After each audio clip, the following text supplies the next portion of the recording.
Welcome back to the GSMC Baseball Podcast, brought to you by the GSMC Sports Network. I'm your host, Sam Menzie, and we have a great show for you today. The first topic we'll be talking about is Dylan Cease and the rumors that he might be traded out of the South Side and going to a different team not named the Chicago White Sox. The second segment we're going to have today is an update on Gerrit and his injury with the Yankees. The third one is going to be about free agents and some rumors about them and some updates as well, where they might go. And finally, just some news around the league, some stories I want to talk about that have been happening around it. Before we do that, I'd like to ask you to please like and follow the show. We do get a number of questions from viewers, so to ensure that your question does get read in the air, please use the link gsmcpodcast.net. Really does help the show, really does mean a lot, helps everyone here, so thank you so much for that. And let's get into our show today. So the first topic we'll be talking about today is what I mentioned before, and that is about Dylan Cease and the Chicago White Sox and the trade rumors that have consistently been persistent, especially over the past 24 hours. So basically what's been going on with Dylan Cease is pretty simple. He's been in trade rumors all offseason for good reason. He's a very good player. The White Sox are not a very good team. He only has 2 years left in his contract. So it makes natural sense that, that he is in trade rumors and that the White Sox might trade him. We thought he was going to get traded this offseason pretty earlier with all the rumors persisting, but he's still on the team, and we've kind of thought over the past few weeks or so that, okay, he's going to stay in Chicago now. They're really not getting the offers they want, so they're going to wait till the deadline when a team probably gets desperate, and they'll do it then. But over the past really just hours or so, that has kind of changed, and I think we're seeing a big change in the chances that Dylan Cease does get dealt. And right now, I would say they're fairly high that he gets dealt pretty soon. It first started with a little report from Evan Grant, who is a Texas Rangers reporter, one of the most reliable guys in Texas, that the White Sox and Rangers had been talking about Dylan Cease to the Rangers, and that it was definitely a possibility. Now, this is nothing new. Again, we've heard Dylan Cease trade rumors the entire offseason, so it wasn't anything new. It was kind of a little, a little bit of an eyebrow up for me, a little bit of a moment of that, okay, there's talking about him again. I thought this was kind of over for the offseason, that we realized he wouldn't be traded anywhere. But they kept talking about him still, so it was kind of still there, and that he still could potentially get traded. So that was really interesting. And then Ken Rosenthal drops a report last night that talks about, in the first sentence of it, that he thought on Tuesday morning that the Rangers and White Sox had agreed in a trade for Dylan Cease, or that it was close. And that was like, okay, this is starting to get serious here, and I think we have to talk about Dylan Cease being a trade candidate again. So after that, we've kind of heard a lot of different reports about Dylan Cease, and the one thing I've kind of realized is that he's probably going to get traded fairly soon. This could just be, in baseball terms, a swing and a miss from me, and that I'm just reading too into this, and teams are just trying to get rumors going for the start of the season because they still need help. But the fact that we're hearing a good amount of rumors, especially from a guy like Ken Rosenthal, who is one of the more reliable guys in the game, as we know, one of the veterans in this game. The fact that we're hearing him talking about it, it's kind of eye-opening for me, and I do think as of right now, Dylan Cease is likely to be traded before opening day. That's not something I would have thought about, but it's with that. We've also heard two other teams that I'm going to mention that have had a recent trade talks for Dylan Cease. So, yeah, I just wanted to talk about that and some fits, I think, for Dylan Cease as well. Fits not only that make sense on paper, but especially fits we've heard. So, I definitely want to talk about that. So, first one we're going to talk about is, of course, the New York Yankees. They've been one of the most consistently rumored teams with the White Sox about Dylan Cease, really for the entire offseason, and it makes a lot of sense, really. The first thing is the Yankees have needed another starting pitcher. Obviously, they signed Marcus Stroman to try to fill in that hole in that rotation, but there are also some question marks now, especially with the Gerrit injury, which we'll be having a full segment dedicated to right after this, so we're not going to go deep into that, but obviously about the Gerrit injury, and that probably put them more into the pitching market than they were before. Other than Cole, you had a lot of question marks. You had Rodon, who was facing a lot of injury risk always and wasn't good last year. Stroman, kind of the same thing. Nestor Cortez, injury risk. Then you had Clayton Beater, Will Warren, guys like that who are going to play a big role in the depth, but are rookies and haven't really had a full starting experience with the Yankees or any MLB team. Then you had Luke Weaver, who's kind of just a six man, kind of swing man. So you had a lot of risks there and a lot of question marks in that rotation. And getting a guy like Cease would have helped that a lot. Now, what we've heard is that the White Sox were set on getting Spencer Jones in the trade, and that's the guy they really wanted. Without that, there would be no deal. Now, personally, I don't think that's ever going to happen, and that's why I don't think the Yankees end up trading for Dylan Cease or ended up trading, because we don't know if the White Sox are still active, but we've heard about them all offseason. So I've talked about it before, but I don't think Spencer Jones is going to be traded. I wouldn't trade Spencer Jones for Dylan Cease. I think he's an absolute stud, a guy who's going to be part of that Yankees lineup for years and years to come. You may even have to rely more if, the worst case scenario happens next year where Juan Soto leaves. So I think it makes a lot of sense for that. And as much as Dylan Cease would be a really nice add, he's not a necessity. You still have 5 good starting pitchers, even though there's some risk there, yes, but Cease isn't a necessity like it may be for some of the other teams I'm going to mention here. So I don't think Cease goes to the Yankees, but they have been mentioned a lot. And I don't really think, Andy Martino even mentioned himself that teams believe there's much better offers on the table for Cease than the Yankees have. So I wouldn't look at Cease to the Yankees as pretty likely. Could the Yankees get desperate after the Cole news comes back worse than they thought and go all out for him and offer someone huge? That's possible, yes. But as of right now, I don't think it's fairly likely. I don't think he gets traded to the Yankees. And that's just the first team I'm going to mention here. The next team is the team I was talking about before in the segment, which is the Texas Rangers. Now, the Texas Rangers make so much sense here. I mean, so much sense. Obviously, they're the reigning world champions, so they're obviously in their window of winning. I mean, you can argue they've already won it, so there's not much else to do, but I'm sure they want to go for a repeat. I'm sure they want to keep competing, as this was supposed to be their first year of the window, and they already won. So, congrats to them. I know a lot of teams who would love to be in their place right now. Probably most, considering they won the World Series. But there are some problems in this upcoming year. And mainly it is the pitching. Jordan Montgomery's not coming back. Max Scherzer, Jacob deGrom, both out with injury. You have a lot of other injury risk guys there as well, like Nathan Eovaldi, who's always injury risk. Same with Andrew Heaney. Dane Dunning as well has dealt with some stuff. So the Rangers have needed a lot of help in that rotation, and that's one of the reasons right now that I don't have them in the playoff picture. I think they're on the brink of it, but I just think their pitching isn't good enough to make them a playoff team right now. But if they get Dylan Cease, I'll probably retract that statement. I mean, this just makes so much sense on paper. The Rangers have a great farm system that they can easily use to get a guy like Dylan Cease, a star in that nature, to fortify that rotation. I mean, deGrom and Scherzer, when they come back, if they pitch to their full abilities, which I think is unlikely because they're older and they just got hurt, but if they do, you add that with Cease, that's one of the best rotations in baseball, if not the best. I think Cease to the Rangers makes a lot of sense. I haven't really mentioned it, but it's always been in the back of my mind that he has made a lot of sense to them, even when they haven't been mentioned, just because of a baseball fit, because of the pitching injury, because of the pitching woes they're dealing right now. So, yeah, I think that can make a ton of sense. Right now, apparently the offer that the White Sox want is Brock Porter, Jack Leiter, and Ezekiel Turan, which, I mean, if that's all the Rangers have to give up, you do that in a second. Like, Brock Porter, great prospect. Ezekiel Turan, really good MLB player. Jack Leiter, former number 2 overall pick, yes, but Dylan Cease would help you so much. I mean, you could win the AL West with Dylan Cease. He's such a perfect fit for that team. I mean, if you extend him as well, that's even better. Brock Porter is a great prospect, but, I mean, I think Brock Porter, what you want from him is to become a really good starting pitcher and for him to contribute in the next year or two. You're getting that with Cease already, and you're giving up Duran. He was a nice player, started for you for a lot in last year, yes, but he's so replaceable. Jack Leiter has not done well to start off his career and is kind of a buy low candidate at this point. So if that is really what they want, if I'm the Rangers, I'm doing that in an absolute second. I mean, other than that, you have a lot of other prospects you could mention here as well.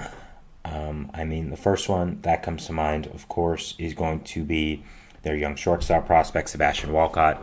I think he's in the range of who they'll be willing to give up. I think Evan Carter and Wyatt Langford are both untouchable, and for good reason.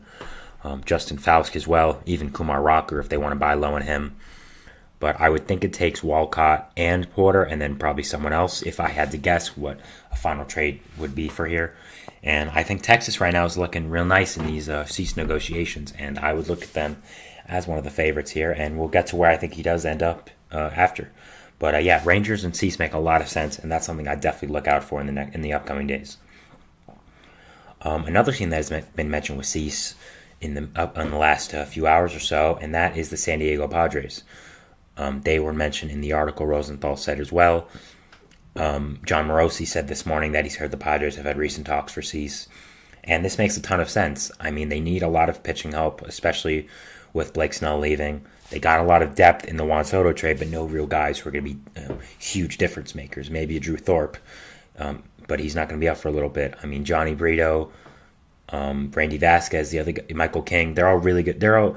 Michael King's really good, but he still has some question marks considering this will be his first full year as a starter. After that, I mean, you have Johnny Brito and Randy Vasquez, who are good players, but are they really huge difference makers? I don't think so. Getting a guy like Cease would put him at the top of your rotation for years to come, as you would probably extend him. You get him, Joe Musgrove, you Darvish. That's a great top three. You hope the pitching problems that you've had the past few years, and especially this year, you try and help that core you have there with Machado, with Tatis, Ha-Sung Kim, who might be his last year in San Diego, Jackson Merrill coming up as well. So I think the Padres make a lot of sense here. They always have a ton of prospect depth. That's one thing A.J. Preller is really good at. We know he's had his eyes on him in the past as well, and A.J. Preller, to his credit, if he has eyes on a player, he'll do whatever he can to get him.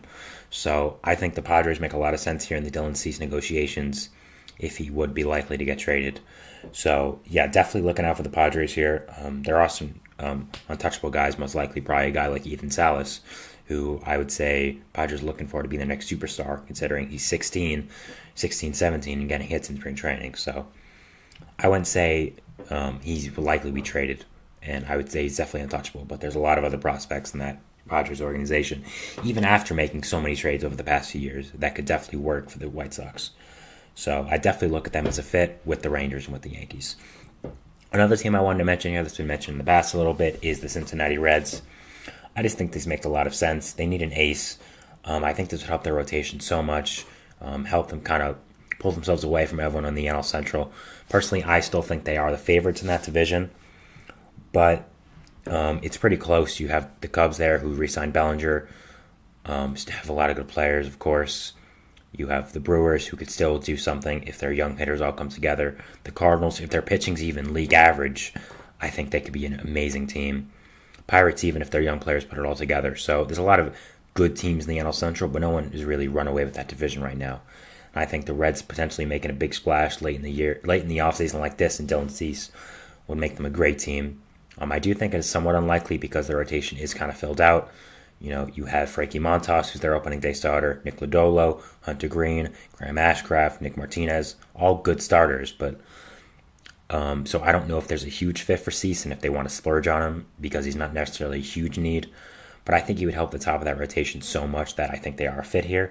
And they have been mentioned in the past, so I do want to mention them. But I do think they are somewhat unlikely. And inevitably, I think Cease does end up getting traded before the season starts at this point. I think the rumors have been fairly obvious with that. Also, in the article, Rosenthal mentioned that the White Sox already have a replacement lined up for Cease, Michael Lorenzen, if they were to trade him, and they've been in trade talks. I mean, they've been in deep talks for Lorenzen for a little bit, which is another sign that they, may be close to a Dylan Cease trade or hoping to trade him soon. We're going to talk about Lorenzen a little bit later in our fourth segment as well. But in the end, I do think he gets traded. I think he gets traded before the opening day, and I think he goes to the Texas Rangers. The Rangers have kind of come out of nowhere, and in my opinion, become the leader of these talks. But as someone put it, I forgot who it was, but it was someone in the Rangers organization, look at our rotation right now. I think that's the reason they want to get Cease. They want to compete. They know they have the roster to, and kind of throwing it away because they have pitching injuries is kind of irresponsible in my opinion. So I definitely would look at the Rangers as a team to look for Cease right now. A team that believes they can compete, believes they are Dylan Cease away, and I would frankly agree with them. And I think they have the prospect capital to do it as well. So I definitely look at the Rangers here as a likely fit for Dylan Cease. I think that's where he ends up going. But Yankees, Padres, Reds as well, I think those are all teams that could make a play for Dylan Cease, especially the Padres. But in the end, I think Texas edges them all out, gets Cease, and gets themselves to be a great team again. So that was the end of our first segment here, talking about Dylan Cease. We're going to take a break, but we're going to move on to our second segment after that, which is going to be about Gerrit Cole and the update today on his arm and the MRI. So, we're definitely going to talk about that, and we'll talk about it after the break. So, we'll see you then. Thanks. I feel like I'm losing my mind. Is everybody in the world blind? Please, Lord, give me a sign, a sign. I feel like I'm losing my mind. Is everybody in the world blind? Please, Lord, give me a sign, a sign. I wanna be the greatest. Everybody on the fake shit. I look around and feel like everybody is the fakest. I make this every day and I'm impatient, hoping one day I blow up from the basement. Statement, the top is so vacant. I don't hear shit that I think is amazing. Waiting for my day when I'm playing sold out shows for 1,000 faces. Hey, give me that crown, get in my way and to be put down. It ain't your place, all this my town. If I want that shit, then I'll get it right now. I'm losing it, the noose it fits. I'm losing shit, a stupid myth. You choose to live or choose to dip. You choose to fight or lose your grip and lose a gift. I feel like I'm losing my mind. Is everybody in the world blind? Please, Lord, give me a sign, a sign. I feel like I'm losing my mind. Is everybody in the world blind?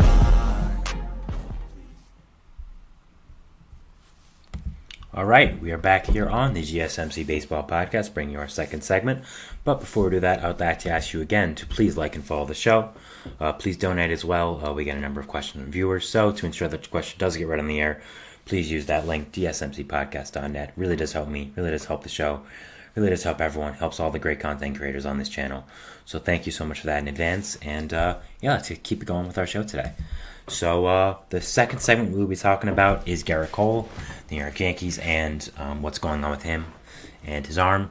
So obviously we had a segment about this yesterday that, it happened on Monday, but I was unable to stream on Monday, unfortunately. So what we know is that Gerrit Cole, of course, had an MRI after he reported some soreness in his arm. Basically, the main thing of it is that he was having trouble bouncing back in between spring training starts. In his own words, he said that he was feeling like he pitched 100. It felt like what would happen if he had a 100-pitch game after a spring training start, which is not good considering a spring training start's usually supposed to be 1 to 4 innings. Not many pitches, not much stress in the arm. So that was cause for concern, of course, with the Yankees, especially with a high-profile player like Gerrit Cole, who is one of the best pitchers in baseball, a guy you look for as an ace, a guy who is, a top-of-the-rotation guy. So they obviously played it safe, got an MRI. Yankees fans were kind of expecting the worst. I think all baseball fans were. And we have an update today about it, so let's talk about it. So according to John Heyman in the New York Post and a lot of other people who have kind of piggybacked that report and agreed on it, Gerrit Cole will be out at least, I use that word very clearly, at least 1 to 2 months, and is flying to see a famous LA surgeon who works with these specific kind of elbow injuries. So the good thing is the Yankees do not believe the UCL is torn. Obviously that is amazing because the worst case scenario here is always Tommy John. I mean, we saw that with Lucas Giolito. That happened. So avoiding Tommy John at all costs is great. Again, they said they don't believe it's torn, so it could still be. But I would think if it's torn, they would have seen that pretty easily. So I don't think it is. I don't think he's getting Tommy John, which, of course, is the best case scenario. Now, of course, I'm saying at least 1 to 2 months. So what we know is Cole will be out, most likely, until the end of May, if we are just going off that report. At least, again, I'm saying at least because it's not saying he will be. They're saying that's what they believe. And, it could still be worse. We don't know what the LA surgeon's going to say. We don't know what other reports are going to say. So as of right now, it seems like Cole will be out at least until May and could be out the entire season. I guess it's possible. But let's go off the thinking that he's maybe out till June or July, which I think is likely. That's such... I mean, in hindsight, that is great news for the Yankees because you thought it was going to be a lot more time. I mean, if you're a Yankees fan, you're kind of, pooping in your pants right now to say, when you heard that report about him getting an MRI,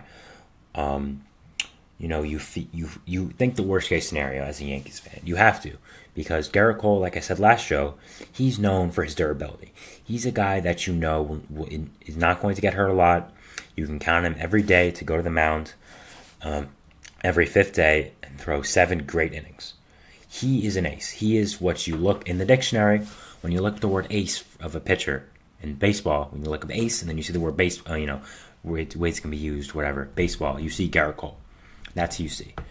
A lot of people don't like the Yankees, but Gerrit Cole is always someone you have to respect because he is such a workhorse. He is such an ace. He's a guy who has lived up to his contract and done even more with the Yankees, and that's hard to do.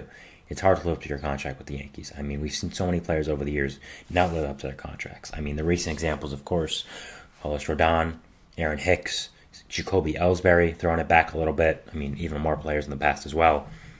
But it is hard to live up to the expectations with the Yankees because they are the Yankees, and Cole has done that perfectly. I mean, the Yankees, they're the most historic team in sports, 27 championships. When you go there, you know what you're expecting. And as a person who grew up in this city, in New York City, I understand the pressure it means to play for the Yankees. I understand what it's. I'm very close to the Yankees fan base. I know a lot of Yankees fans. Believe me, I know the pressure that comes with it. And Cole is one of those few guys who has risen to that occasion and shown he's built for the lights of New York City, of being a Yankee. And losing him for a long time, especially this year, would be so horrible. I mean, like I said yesterday as well, the vibe's been so great with the Yankees team. Juan Soto has performed, and is Juan Soto right now. This Yankees team has done really well in camp. They've shown that they're together. They've shown a lot of improvements. The Juan Soto addition has really, revitalized this team. And losing Cole in this season would be just awful because this could be your only year with the generational superstar that is Juan Soto. We've already heard teams like the Mets, the Cubs, other teams as well that are gearing up to make a huge run at him. So I think losing him would just be an awful, awful scenario. But going back to Cole now, because I kind of went on a little bit of a tangent about the Yankees. The impact on the Yankees would just be astronomical. I mean, again, I've talked about it a lot on this channel about the Yankees rotation because the Yankees, what are you going to say? The Yankees are a hot topic in sports. They're always going to be. They always are, and they are right now.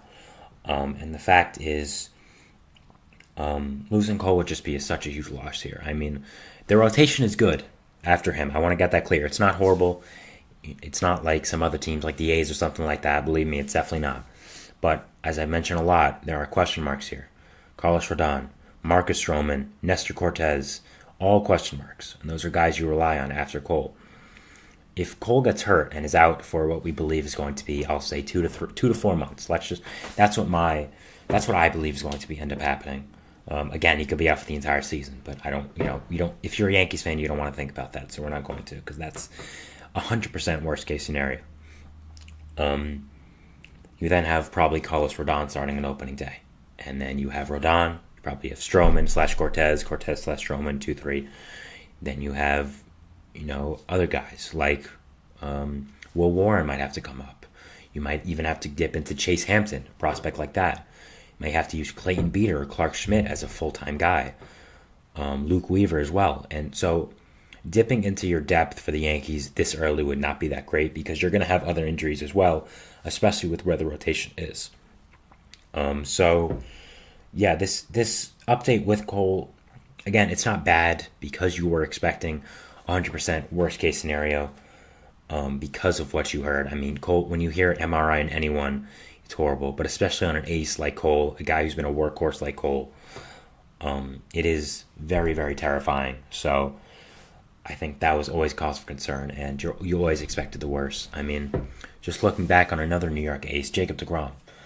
I talked about this yesterday as well, but people don't remember. Before DeGrom had all these injuries, he was a very, very big workhorse. He was the guy that never got hurt. He easily won the 2018 and 2019 Cy Youngs, in part because he didn't get hurt. He threw those amazing years, those amazing innings, because he was always healthy. He took care of his body. He knew what he was doing. Had, in my opinion, two of the greatest seasons in baseball history, watching it up close as a Mets fan. So I think there's a lot of concern here that maybe Cole might affect him long term, which would obviously be just absolutely awful and horrible. So I think you have to look at that as well. The impact on the Yankees would just be so. I mean, I've talked about the pitching staff a lot, but even the whole team. Again, Soto. I think this whole season is a lot more serious than the others because you kind of have a 1 year window. You have Juan Soto for 1 year, and that's it. Is it likely that Soto gets re-signed to the Yankees in free agency? I would say yes. I believe he's going to, but it's not 100%. It's definitely not. I would say it's barely even over. I would say it's probably barely 50%. There's so many other teams that want to crack at one of the greatest hitters of all time at this age that you have to look at this year as a 1 year window, as the 1 year of saying, okay, we have Juan Soto, we have him, we have Aaron Judge, we have Stanton, we have our young guys coming up like Volpe and Wells who are showing themselves to be real guys. We have to look at this as our year. You know, you haven't even been to a World Series yet with Aaron Judge, which is a travesty. You know who has been to a World Series? Juan Soto. You know who has been to the NLCS twice? Juan Soto. This is a guy that wins. He knows how to win. He knows what it takes to win. And adding him added so many more positives than just getting one of the best hitters in baseball. Of course, believe me, that is not a negative as well. That definitely helps you. But adding him had so many more positives to this team, and kind of wasting this year because Cole is hurt, I think would just be so disruptive to the Yankees organization, their franchise, and what their plans were for the future. Now, I think you have to look at this here. With this Cole news, which we've expected again, are they going to dip into getting another starting pitcher? Like the market of Snell, Montgomery, Cease, even a guy that's a little lower like Michael Lorenzen. Even I saw someone float out Zach Greinke, which would be not a good one because, frankly put, Zach Greinke's not that good anymore. I mean, everyone loves Zach Greinke. He's one of the most likable guys in baseball, but he's not that good anymore. I'm sorry, he's like 40, so I wouldn't look into that too deep. But going back to Snell and Montgomery, the problem with them is what I've talked about so much in the show, and that's the money. The Yankees simply cannot afford to pay these guys huge contracts they want because of where they are on the luxury tax. Because they're paying so many guys contracts. Now, good contracts, it's not like they're to bums, but still, because of that, you can't afford a Montgomery, a Snell. So I would say those guys are unlikely. Now, again, could you dip back into Dylan Cease? You absolutely could. And you have a long-term effect of that as well. You know, you pair him with Cole for the upcoming years, assuming Cole isn't, getting Tommy John or something like that. You pair him with your other pitching prospects like Chase Hampton, who's probably going to be a very good pitcher very soon in the MLB for the Yankees. Even Will Warren, Clayton Beeter, if those guys can prove themselves. Clark Schmidt as well. So you have a lot of long-term effects here if you were to get Dylan Cease. But they simply aren't going to give up Spencer Jones. And I think that's what the main point is here. Would they give up Chase Hampton for him? I don't know. They wouldn't give up Chase Hampton for Juan Soto. So I'm not sure if they have the ability to trade for Cease or the want to trade for Cease because of where they are with their prospects, because they developed these guys, they want to see them through with their careers. So I do think it's unlikely that Cease gets traded to the Yankees. I think it's unlikely for Montgomery or Snell to be signed there, even Lorenzen as well because of the money. So I don't think there is really a huge guy you can get to replace Cole. And even if you get these guys, they're not going to replace Cole. They're not going to replace what he brings, considering he is the best pitcher in baseball. They're really good, but they're not going to replace how much he does bring. So the Yankees just have to hope the team can stay afloat with Cole until he gets better. I mean, they're in a tough division with the Orioles, with the Blue Jays, with the Rays. Even the Red Sox aren't that bad. So, that's what you have to hope for your Yankees fan. And, just really hoping for the best. and hoping that this isn't a long-term thing. He'll be back later in the summer, and that everything will kind of turn out okay. So that is my second segment here for the show. We'll be taking a break, but moving on to our third segment, we will be talking about free agent updates, who's still in the market, where they could sign, why they could sign there, some fits, and just all about that, all about the guys left in the market. So we'll take a break, but then we'll talk about that. So thanks.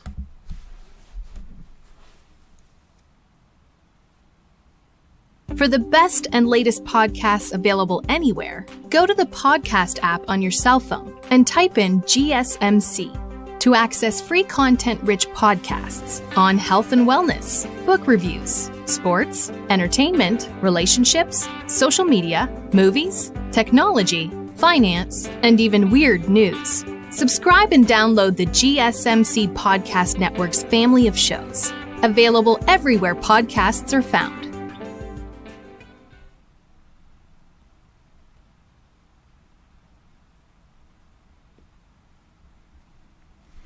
All right, we are back here on the GSMC Baseball Podcast, bringing you our third segment, which is going to be about what you can see on the screen here, free agent updates, and the guys still left in the market and what's going on with them.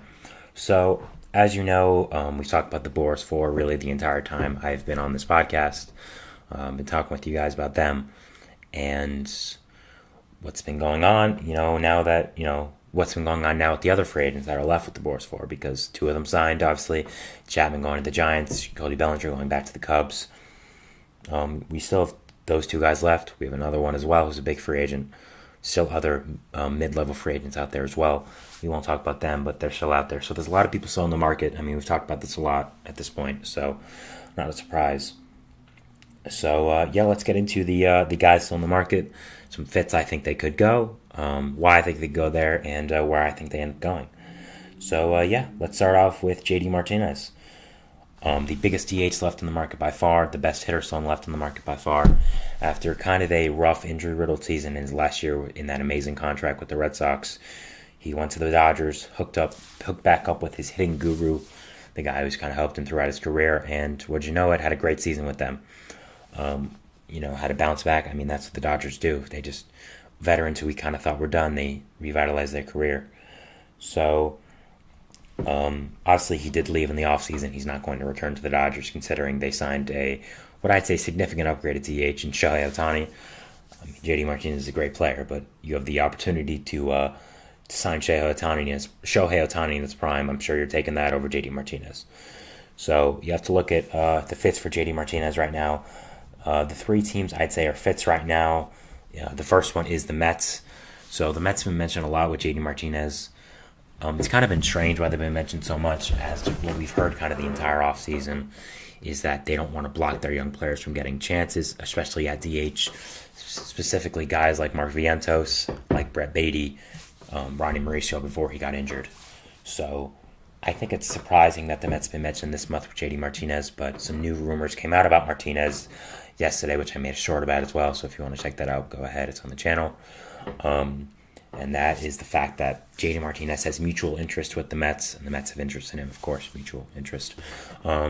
Steve Cohen has given the go-ahead to David Stearns to be in on Martinez, bid for him if he does want to be.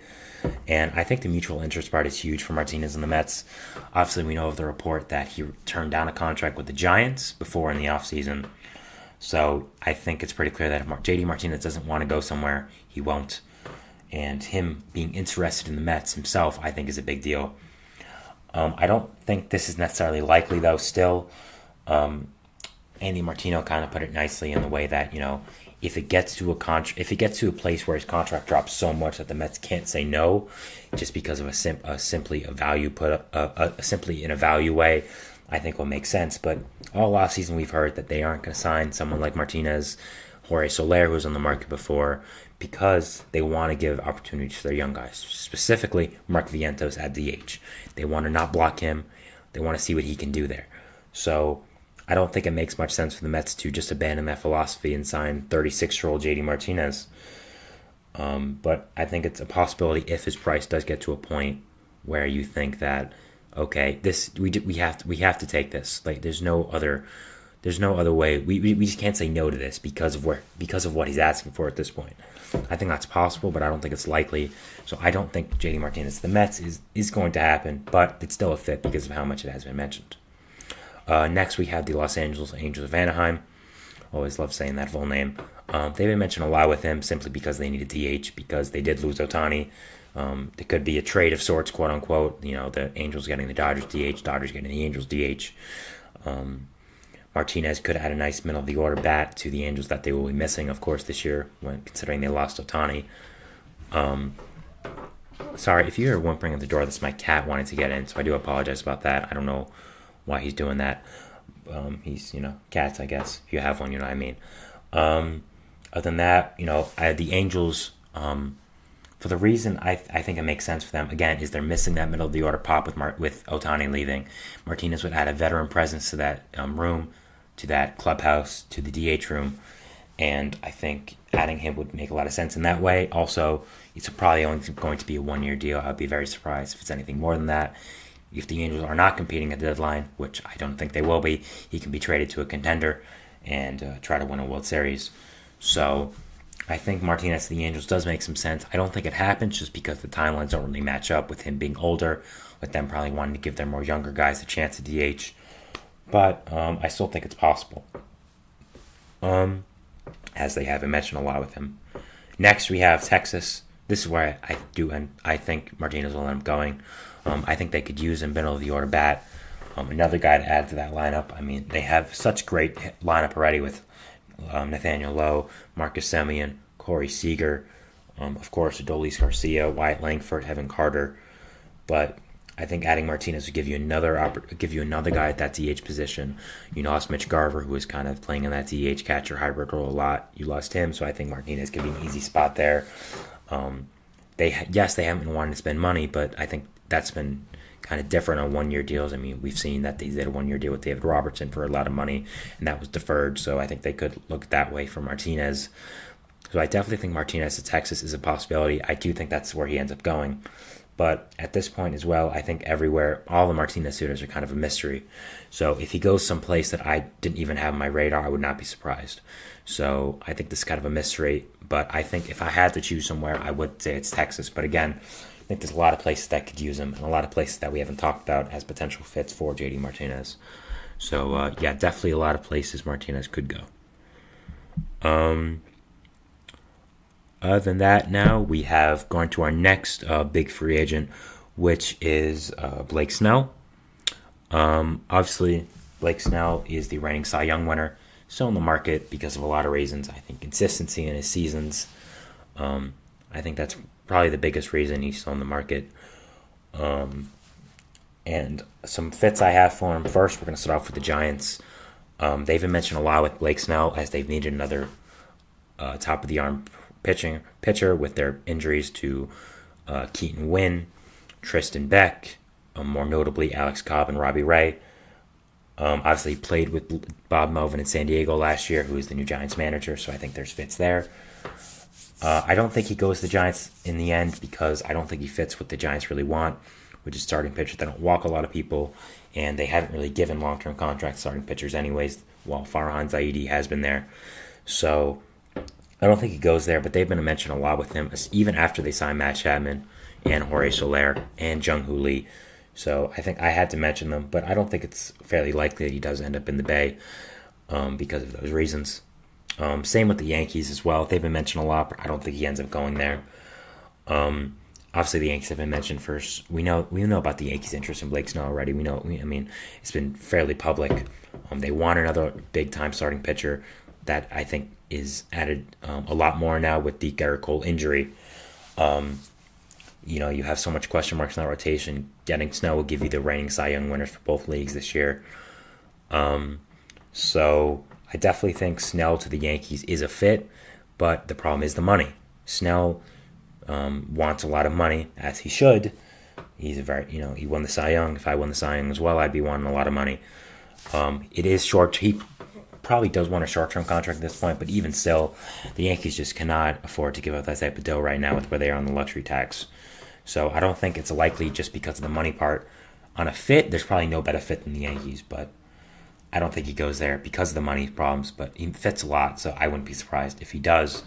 But as of right now, I think he doesn't go there or the Giants, and I think he ends up in the Angels, in LA with the Angels. I mentioned the Angels before with Martinez, but they always need pitching, the Angels. There was a report that came out from Buster Olney that he very much prefers the Angels over any other team, like a lot. We know that he's based in Southern California right now for the offseason. So I definitely think that's a big reason for this fit as well. Maybe wanting to stay home, not move a lot, especially if it is a one-year contract, which we've rumored that he wants because he isn't getting the long-term deal that he is looking for, so he could just settle for a short-term one. And I think the Angels will make a lot of sense. He doesn't have to move houses, just stay there. Plays in a beautiful ballpark, plays with a younger team that has a lot to prove. He could be traded at the deadline to a team that needs him. So I think there's a lot of fit here with the Angels. I think what we're just waiting on is Artie Moreno pulling the trigger and waking up one day and saying, you know what, I want Blake Snell. I think that's kind of how the Angels organization has been operated. My cat's getting louder. Sorry about him. But definitely a fit here for Blake Snell. And I do think the Angels are where he ends up going. But again, there's a lot of fits for him, and I wouldn't be surprised if some mystery team comes out of nowhere and wants pitching. Maybe a team like the Orioles, the Mariners, who I've mentioned before because he is from Seattle. But as of right now, I think the Angels are where he ends up. But there are a lot of teams that could be interested in his services, so I don't think it's a shut deal as of right now that he is going to the Angels no matter what. The last free agent I do want to mention here is, of course, Jordan Montgomery. Montgomery's been mentioned with a lot of teams, but we'll talk about three that I mentioned before with the other players, which are the Angels, Giants, and Yankees. Kind of what I've mentioned with Blake Snell as well. Angels, Giants, and Yankees, they all need starting pitching.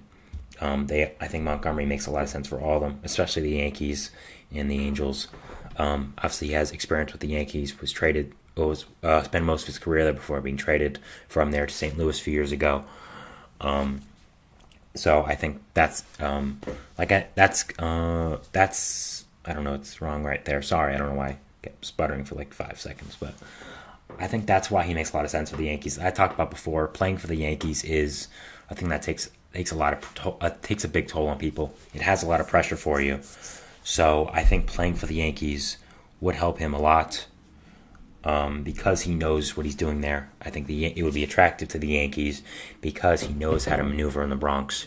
He knows how to pitch there. He knows what the expectations are. So definitely someone to watch here for the Yankees. But again, it's just a money situation. I don't think they have enough dough for him. So I don't think he goes there. I think he ends up going to the Boston Red Sox.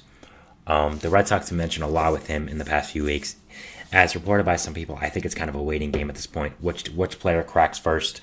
Montgomery wants a 7-year deal. The Red Sox don't want to do that for obvious reasons. I think at some point the Red Sox are going to say, you know what, we need this guy. Just give him the contract he wants.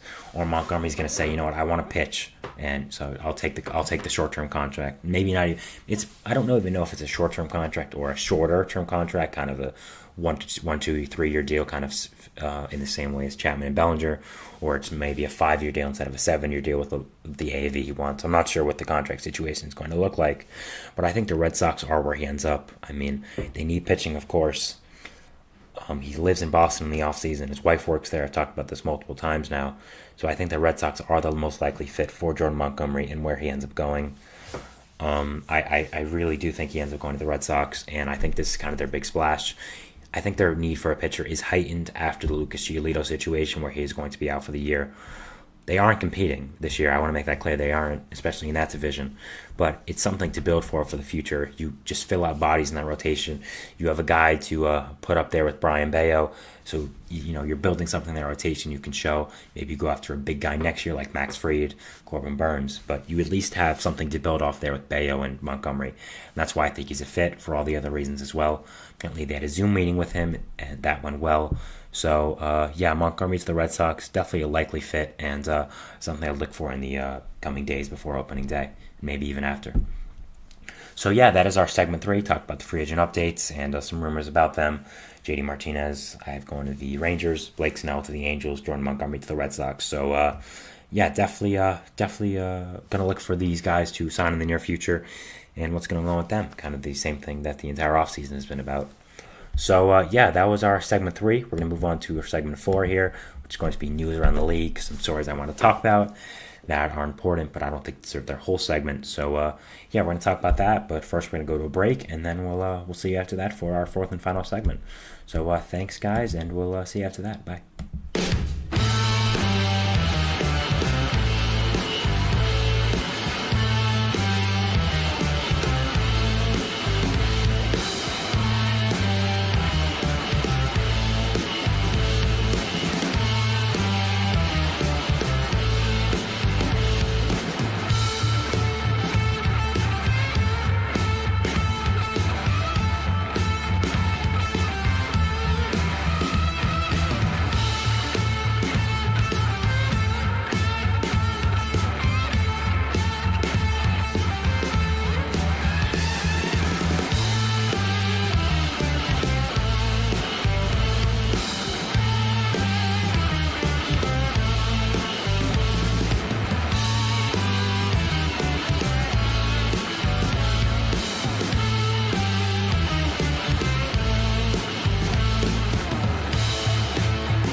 All right, we are back here for our 4th segment here on the GSMC Baseball Podcast, our 4th and final one, talking about some news around the league, some stories I want to talk about. Maybe they didn't deserve their own segment, but still stuff that I thought was notable around the league and some things I wanted to touch on.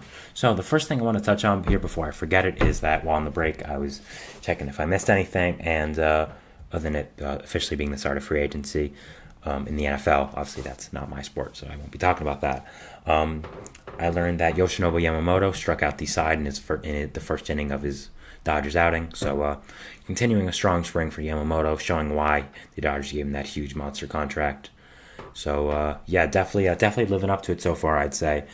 Definitely a guy that has been worth the money, kind of shutting up the naysayers right now, because there's a lot of people that didn't really agree with the contract he got. So, definitely looking forward to watching him in the season. I mean, I'm such a big believer in Yamamoto. I've talked about that a lot. The fact that I do think he is such an amazing pitcher, such an amazing guy, and such an amazing talent in this league. I really think that... Sorry about that. I know it's just bothering, so I had to move that quickly. But, such an amazing talent in this league. A guy that I really, really am high on for his future. A guy that I can't say enough nice things about Yoshinobu Yamamoto. Obviously, I thought he was going to end up my team, the Mets, so I did a lot of research on him. Unfortunately, he didn't, which broke my little heart. But, definitely a guy that's been worth the contract so far, and is continuing his great spring with the Dodgers. Sorry about that. The next thing we're going to be talking about is the Rays and Taj Bradley. Taj Bradley was shut down for 2 weeks today and is going to be opening the season on the IL. I talked about him yesterday with the fact that he's getting an MRI and for his pec, and obviously it didn't come out great as he is shut down for 2 weeks and will be opening the season on the IL. Not great news for the Rays, who just keep getting hit with pitching injuries. Of course, Shane McClanahan, Jeffrey Springs, Tyler Glasnow trade as well. So they're definitely short on pitching right now, and I think Taj Bradley being shut down just isn't a great help with that. He hasn't been great in his MLB start. Sorry about this cat here. Nope, sorry. He hasn't been great in his MLB career so far, but still a guy that I think is definitely going to be a big part of that Rays future. A guy that I definitely think is still a really good player, and I think is really going to be a big part of that future for the Rays. And I'm still looking forward to watching. He hasn't had a great start to his career, but I still think has a lot of potential in there, has really good pitches, so definitely someone here still to watch for the Rays, and a guy I think is of big importance to their future, and he does come off the IL in 2 weeks, so I'm looking forward to watching him then and seeing what happens there. After that, we have Michael Lorenzen and the Chicago White Sox. They've been rumored to be deep into talks with Michael Lorenzen, as Ken Rosenthal said in his article about Dylan Cease yesterday.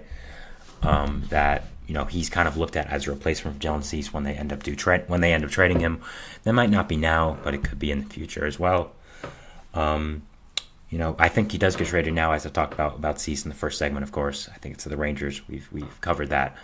But other than that, I think Lorenzen is a valuable replacement for Cease. He obviously isn't bring the amount of value that Cease does, considering Cease is one of the better pitchers in baseball. And Lorenzen is a good pitcher, but not a guy that's of ace level. So, sorry about this, guys. So I definitely think Lorenzen makes a lot of sense here. I think it could be maybe a 2-year deal, maybe worth $20-25 million. Helps a lot in the fit. Helps a lot with their rotation, with his fit there. So definitely someone to look for if you're a White Sox fan, if you're a baseball fan, with Michael Lorenzen, and what could potentially happen there. So definitely something to watch here if you're a White Sox fan and you're a baseball fan. Michael Lorenzen is the White Sox. Hopefully we get some more news. Believe me, I'm hoping for it.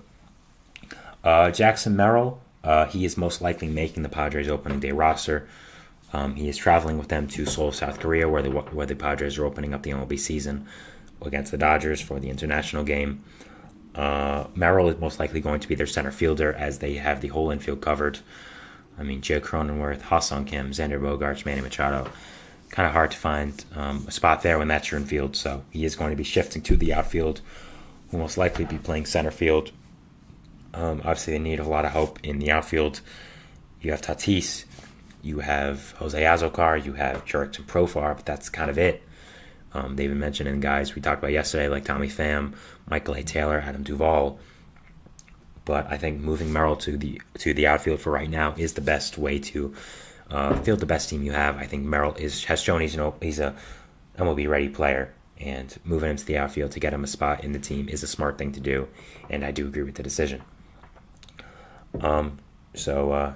Exciting for Padres fans that another top prospect is going to be on the opening day roster. J.D. Davis and the Mets have been talking about a potential return, which is somewhat surprising. Obviously, J.D. Davis was released by the Giants after not being able to find a trade partner after them moving on from him because of the Matt Chapman signing. Of course, J.D. Davis got to the Giants in the infamous Darren Ruff trade for the Mets, where they traded him away, and in what people call a really horrible trade for the Mets, getting Darren Ruff. It wasn't that bad for us, I want to just say. Darren Ruff was not a good player for us. Did not work out, but it wasn't a horrible trade considering what we gave up. But that's a story for a different day. So not something I can get into now. But I think J.D. Davis and the Mets talking is very intriguing. What we've heard is that the Mets like him because he can play a lot of positions. He can play first, he can play third, he can play the outfield, the corners. He has experience in New York playing for the Mets for a few years as well. That's very very helpful. David Stearns has already said, I want guys who know how to play in New York, who are up to the bright lights, who know how to play here. So Davis obviously has. I think the Mets kind of view him as an insurance policy. If he can play a lot of positions. So if Beatty doesn't work out at third, he can play there. If Mark Vientos doesn't work out at DH, you can play him there. If Brandon Nimmo or Starling Marte get hurt again, he can play one of the corners for a little bit. He's kind of going to play that 10th man role if he does get signed by the Mets, I believe, kind of like what Merrifield is going to for the Phillies this year. So I definitely think there is a fit here for J.D. Davis and the Mets. It is kind of funny, though, because of the whole history of Darren Ruff with them. Davis being traded, kind of saying that he feels better with the Giants now because he's not constantly on his toes about being replaced or being traded or being released, something like that. And now would you look at that, the Mets are talking to him again after he got released. So I think there's kind of a funny history there, but definitely something to watch here if you're a Mets fan. J.D. Davis potentially returning. I think there's other fits for him there as well, around the league as well. I think the Mariners are a fit. I think the Blue Jays are. They've been mentioned in the past. So a lot of teams that could look for J.D. Davis, but the Mets talking to him right now is extremely interesting in itself, and I think is very notable. Justin Wilson opted out of his Dodgers minor league contract. Not big news, but I wanted to talk about it. lessens the bullpen depth for the Dodgers. He probably wasn't going to play a huge deal in there, but he's had a nice spring so far. And I think you can never have enough reliever depth, especially veteran relievers who are lefties. It's really not too much of that you can have. So, yeah, definitely not great for the Dodgers, but again, it's not a huge deal. I mean, if anyone can survive depth problems with the Dodgers, I mean, they just have so many good players. The fact is that it really doesn't matter if one of these guys opts out. So I'm interested now to see if Justin Wilson goes to a different team in a major league contract, kind of tries to get his career back on track after some injury problems for a team that he can definitely make the opening day roster with. So, yeah, definitely something interesting to watch and see where he ends up. So, yeah, definitely going to be watching Justin Wilson in the coming days. O'Neal Cruz, he is lighting up spring training right now. He currently has 5 home runs in spring training, is showing that bid to be a franchise player for the Pirates. I talked about him a little yesterday as well, but I think he is an extension candidate for the Pirates. He's kind of become the forgotten man there with all the young talent they've had because he was injured last year. But he still is a great player, still is an athletic freak. Just, I mean, an absolute amazing athlete and a guy you look for to be a huge guy there. So yeah, I think he is going to probably be their opening day second baseman and shortstop. I think the Pirates would be wise to try and lock him up right now with the way he's swinging the bat. I mean, 5 home runs in spring training is nothing to cough at.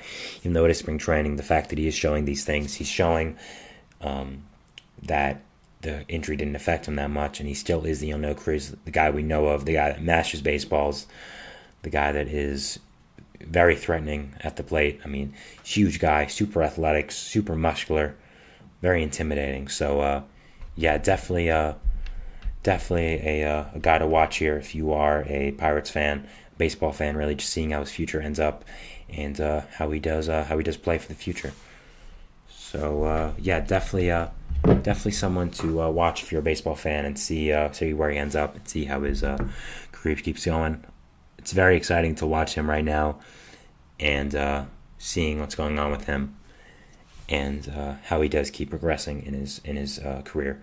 So definitely looking forward to watching him in the future and seeing if he does live up to the massive potential he has. So definitely someone super intriguing to see. Recapping here a little bit, we talked about Taj Bradley and the fact that he is starting the season on the IL, hurting the already depleted Rays pitching depth. Michael Lorenzen to the White Sox, a potential fit because of a potential Dylan Cease trade happening soon. Jackson Merrill making the Padres opening day roster, most likely. Great sign for the Padres, getting their young guys involved already. Always a great fit. J.D. Davis potentially returning to the Mets, and they've had recent talks with him. And I think it would make sense as kind of an insurance policy on their young players like Brett Beatty, like Mark Vientos, their injury risk guys as well, like Nimmo and Marte. Justin Wilson opting out of his Dodgers deal, and O'Neal Cruz being great in spring training so far, which is a great sign for the Pirates for this season.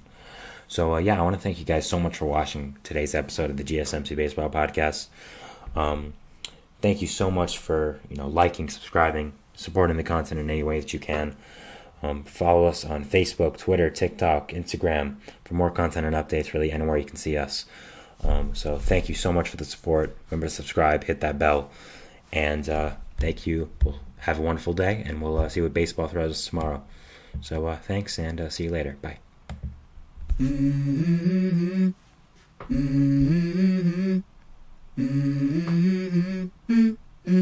Let's go.